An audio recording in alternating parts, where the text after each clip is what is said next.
wherein the Chinese have been put in the back. तो आपकी victory है इसके अंदर, नैरेटिव विक्ट्री है, which is very very interesting, क्योंकि चाइना इस टाइम पे एक चीज रियलाइज कर रहा है धीरे धीरे करके कि भारत से जो उसने पंगा लिया था, today that is becoming a little untenable. अच्छा, फिर चाइना की तरफ से अनाउंसमेंट हुई कि जो वेस्टर्न लद्दाख का इलाका है वहाँ पे चार जगहों पे डिसएंगेजमेंट हो गई है।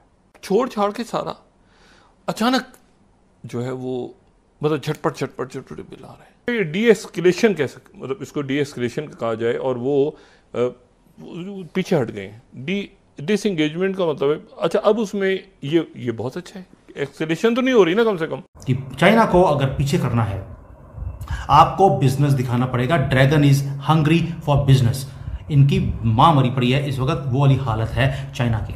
आपने वो कार्ड बहुत अच्छी तरह से खेला Modi ji, salute to you. जो है कि चाइना भाग गया है हमारे बॉर्डर में। मोदी जी जा रहे हैं यूएसए के ट्रिप के ऊपर, और यूएसए के ट्रिप से पहले चाइना को बॉर्डर से पीछे करना, आप समझ सकते हैं उन्होंने डीप स्टेट को, जो मोदी जी की गवर्नमेंट को गिराने में लगी है, उनको क्या मैसेज दिया है, मेरे से पंगा मत लेना। नमस्कार दोस्तों, स्वागत है आप सभी को इंडिया न्यूज़ एचडी के और एक नए वीडियो में। आशा करते हैं आप सभी लोग अच्छे होंगे।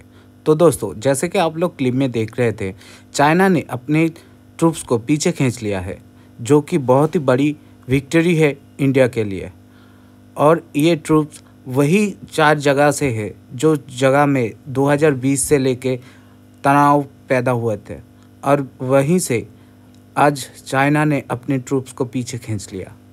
ये बड़ी डिप्लोमेसी जीत है इंडिया के लिए, और इसका सारा क्रेडिट जाता है अजीत डोभाल जी, राजनाथ सिंह जी, जयशंकर जी और मोदी जी को। तो इसी के ऊपर भारत की बढ़ते हुए शक्ति के नमूना देख आज पाकिस्तान भी हैरान है। तो इसी के ऊपर आगे पाकिस्तानी मीडिया का चर्चा सुनते हैं, और आप सभी से निवेदन है जो भी चैनल में नए हैं वो चैनल में सब्सक्राइब कर ले, और हो सके तो एक लाइक भी कर दीजिएगा।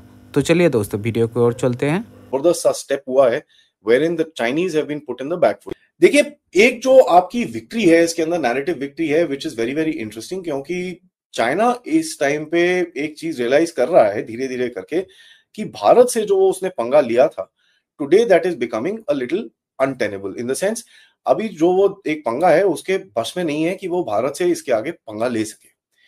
नाउ इसका मतलब ये नहीं है कि Bharat is become much stronger than China और हमारी आर्म फोर्सेस इतनी ज्यादा स्ट्रॉन्ग हो गई हैं, although Chinese arm forces is very very large and बहुत बड़े हैं उनकी साइज में। बट एक जो डेटरेंस लेवल होता है, राइट, एक मतलब एक आपने जो एक रोड ब्लॉक क्रिएट किया है चाइना के लिए कि देखिए अगर आप ऐसी कोई एक्टिविटी करेंगे तो उसका कॉस्ट आपको बहुत ज्यादा भुगतना पड़ेगा। That is called a deterrence. Deterrence में जो भारत ने एक पैरिटी कहीं पे एक अचीव करी है, that is very very interesting. क्योंकि जब भी चाइना के साथ कोई डिस्कशंस होने वाली होती हैं, कुछ होने वाला होता है, भारत की तरफ से एक बड़ी मूव की जाती है। जैसे इसी टाइम पे, जैसे ये डिस्कशन से पहले अग्नि 5 लॉन्च की गई, और काफी दूसरी मिसाइल टेस्ट भी इस टाइम पे चलते रहते हैं। तो these are basically strategic signalling.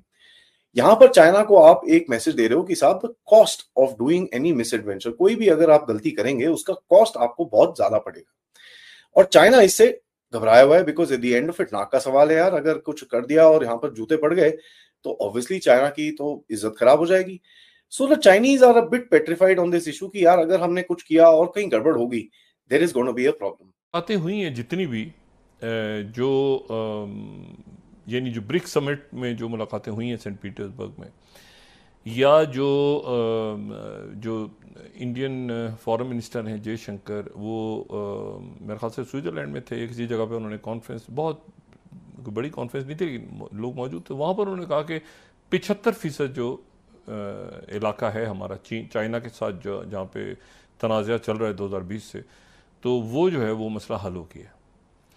अच्छा, फिर चाइना की तरफ से अनाउंसमेंट हुई कि जो वेस्टर्न लद्दाख का इलाका है वहाँ पे 4 जगहों पे डिसएंगेजमेंट हो गई है, गलवान वैली समेत।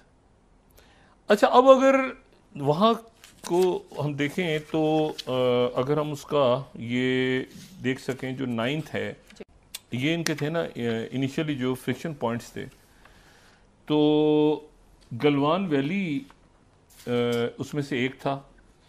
अच्छा, अब मुझे इसमें पेंगोंग सू के ऊपर डिसएंगेजमेंट 2021 में हो चुकी है। ठीक है, पेंगोंग सू का जो इलाका है उस पर 2021 में हो गई थी, और ये मैं यहाँ द हिंदू कोट कर रहा हूँ 16 स्लाइड इनिशियली। ठीक है, तो ये जो है ये पेंगोंग सू पे हो गई थी।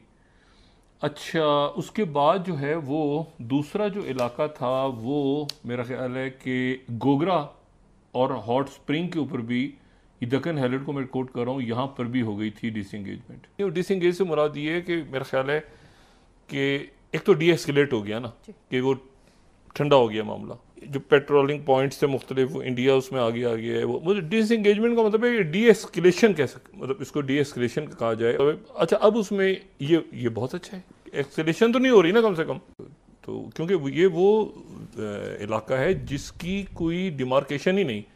ये वो है मैकमोहन बना के चले गए ना, वही मैकमोहन जो आगे जाके इजिप्ट में पहुंच गए।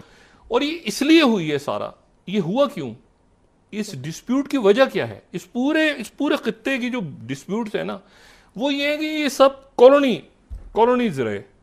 जब यहां से कॉलोनाइजर वापस गए तो अपने जाते जाते तनाज़ात छोड़ के चले गए, जाते जाते वो ऐसे बॉर्डर्स खींच के चले गए जो कि अभी तक, चाहे वो कश्मीर हो, चाहे वो जो है वो ये चाइना इंडिया हो, और बहुत सारे रोल हैं। अच्छी बात इसमें ये कि एक्सक्लेशन नहीं है इस वक्त वो कम से कम मुलाकात हुई है। अब वो ब्रिक्स समिट होगी, उसमें इंडियन प्राइम मिनिस्टर मोदी जाएंगे, उनसे वहाँ से मिलेंगे। दोनों को पता है कि ये इसमें, अब आगे देखें ना वो कैसे मामलात जो है वो चल रहे हैं। कि चाइना को अगर पीछे करना है, आपको बिजनेस दिखाना पड़ेगा। Dragon is hungry for business. इनकी मां मरी पड़ी है इस वक्त, वो वाली हालत है चाइना की।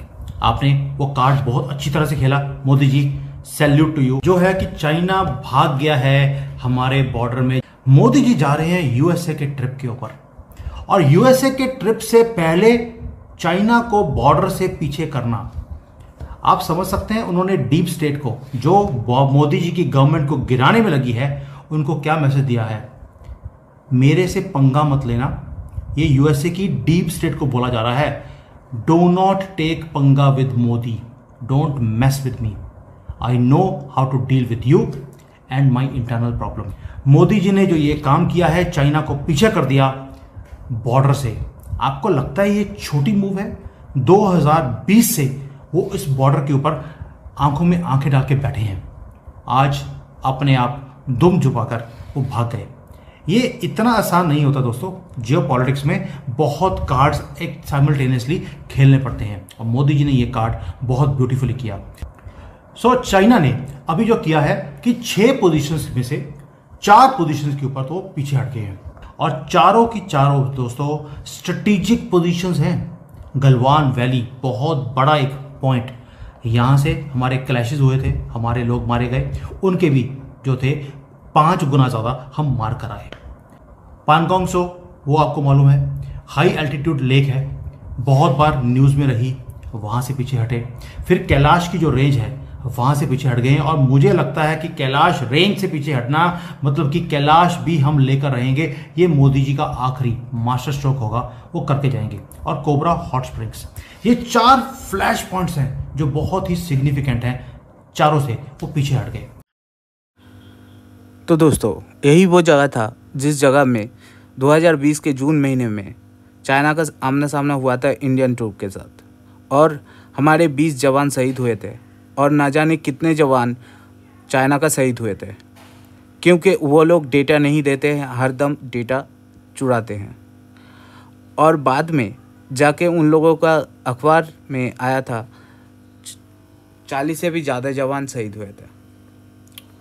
तो दोस्तों, एक बार फिर एक बड़ी डिप्लोमेसी जीत हुई है इंडिया के लिए, और इंडिया इससे साबित कर चुका है सारा विश्व में, अगर इंडिया के साथ अच्छे रिलेशन रखोगे तो इंडिया भी अपने मित्रों के साथ अच्छे रिलेशन रख के चलती है, और अगर दुश्मनी करोगे तो भारत हर एक वो जगह से मारेगा जिस जगह से आपको ज़्यादा से ज़्यादा क्षति पहुंच सकती है।